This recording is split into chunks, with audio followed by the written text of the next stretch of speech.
Pink, yellow owner shape, owner place, pink HMD flat, orange ఉంది కదా affordable housings.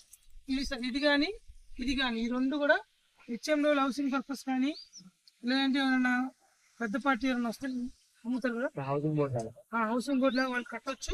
అలా కాకపోయినా మనకి ఇదంతా కూడా ఎవరైనా బిల్డర్కి, ఐటీ కంపెనీకి కావచ్చు, కాలేజీకి కావచ్చు, స్కూల్కి కావచ్చు, హాస్పిటల్ ఎవరైనా బిల్డింగ్లో పాడుకోవచ్చు. ఇది మొత్తం 14,000 గజాలు. ఇది ఇక్కడ ఒక 2,500 గజాలు ఇది మొత్తం. ఇంకోటి ఇక్కడ మనకి 10 ఎకరాలు లేక్ ఇస్తున్నాం, పెద్ద లేక్. దీంట్లో లేక్ మొత్తం అర్బన్ ఫారెస్ట్ డెవలప్ చేస్తాం. లేక్ కూడా మనకి ఇంక్లూడింగ్ దీంట్లో వస్తుంది. ఇంకోటి విషయాలకి ఇస్తారు మనకి సోషల్ ఇన్ఫ్రాస్ట్రక్చర్ అని చెప్పి ఆరెంజ్ ఇది ఉంది కదా, ఇదొకటి ఈ రెండు సోషల్ పార్క్స్ అన్ని కేంద్ర సార్. ఇది గ్రీన్ అనే park, red social infrastructure, club house కానీ మీరు ఏదైనా కట్టుకోవచ్చు సొసైటీ దాని పర్పస్. ఇంకా చూసుకున్నట్లయితే